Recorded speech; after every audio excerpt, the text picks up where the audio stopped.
আসসালামু আলাইকুম বন্ধুরা, আজকে নতুন একটি ভিডিও নিয়ে আসলাম। আসলেই এটা হচ্ছে একটা সুতার ডাইং ফ্যাক্টরি। এই যে সুতাটা দেখতেছেন, এটা কিন্তু প্রথমে হোয়াইট কালার থাকে। এই হোয়াইট কালার সুতাটা আপনি চাইলে যে কোনো কালার করতে পারবেন। তো ভিডিওটা শুরু থেকে শেষ পর্যন্ত দেখেন, তাহলে বুঝতে পারবেন। এই যে দেখতেই পাচ্ছেন, সুতাটা মেশিনে দেওয়া হয়। এখানে কিন্তু আসলে ডাইং চলতেছে। এই যে সুতাটা ঘুরতেছে এবং কি যে পানিটা বের হচ্ছে, পানির সাথে কিন্তু রং দেওয়া আছে যে কি কালার হবে। এবং কি ডাইং এখন শেষ, এখন এই সুতাটা নামানো হবে। এই সুতাটা নামানোর পর এখন অন্য আরেকটা মেশিনে নিয়ে যাবে। আপনারা সাথেই থাকুন, দেখতে পারবেন অবশ্যই। এখান থেকে নিয়ে যাওয়া হচ্ছে এখন এই যে মেশিনটা, এই মেশিনটার নাম হচ্ছে হাইটু মেশিন। এই মেশিনের কাজ হচ্ছে যে সুতায় যে পানিটা আছে, সেই পানিটা কিন্তু এখন ফেলে দিবে এখান থেকে।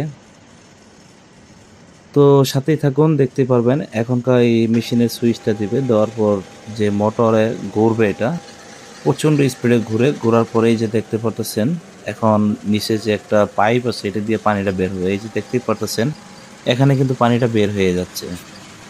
তো এইভাবে মিনিমাম 10 মিনিট ঘোরাতে হবে। ঘোরানোর পর এই যে যে হ্যান্ডেলটা দেখতেছেন, এটা কিন্তু মেশিনের একটা ব্রেক। এই ব্রেকটা চাপ দেওয়ার পর অটোমেটিকলি এই যে মেশিনটা আস্তে আস্তে স্লো হয়ে যাচ্ছে। তখন দেখতে পারবেন যে এটা আসলেই পানিটা ফালানো হয়ে গেছে। এখন তো এটা নামায় নিয়ে যাওয়া হবে, যে এখন তো আরেকটা মেশিনে নিয়ে যাওয়া হবে। প্রথমে যে ডাইং মেশিনে ডাইং করা হলো, এখান থেকে এই হাইড্রো মেশিনে দেওয়া হলো, যেখানে যে মেশিনটার মাধ্যমে আপনার সুতার যে পানিগুলো আছে, সেই পানিগুলা কিন্তু ফেলে দেওয়া হয়েছে। এখন কিন্তু সুতাগুলা মোটামুটি শুকিয়ে গেছে, এখানে কোনো পানি নাই। এবং কি এটা এখন চলে যাবে অন্য আরেকটা মেশিনে। অবশ্যই আপনারা সাথেই থাকুন, দেখতে পারবেন যে সুতার প্রসেসটা কোনটার পরে কোন প্রসেসটা হচ্ছে। প্রথমে যে মেশিনটি থেকে কালার করলো, এখন আবার এই মেশিন থেকে পানিটা ফলালো। এখন চলে যাচ্ছি আমরা অন্য আরেকটা মেশিনে। অবশ্যই ভিডিওটার সাথে থাকুন। এই যে দেখতে পারতেছেন, এখন কিন্তু অন্য আরেকটা মেশিনে নিয়ে আসছে। এখান থেকে হচ্ছে আপনার সুতার এটাকে বলে লাচ্ছি। এখন যে অবস্থায় আছে এটা বলে লাচ্ছি। এবং কি এই যে দেখতে পারতেছেন, একটা লাচ্ছি কিন্তু অলরেডি রেকুন মেশিনে লাগিয়ে দিছে। এই মেশিনের নাম হচ্ছে আপনার ওয়েল্ডিং মেশিন।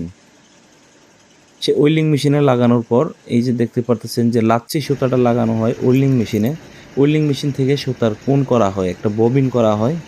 সেই ববিনটা করার পর এখানে মোটামুটি কাজ শেষ। এখান থেকে আপনার সুতাটা তারা সেল দিবে। আপনি চাইলে যে কোনো সুতা যে কোনো কালার করতে পারবেন, কিন্তু কালার করার আগে আপনার সুতার কালার কিন্তু একটাই থাকে, হোয়াইট কালার। এটাকে আপনি চাইলে আপনার মন মতো কালার করতে পারবেন, যেরকম কালার চান ঠিক সেরকম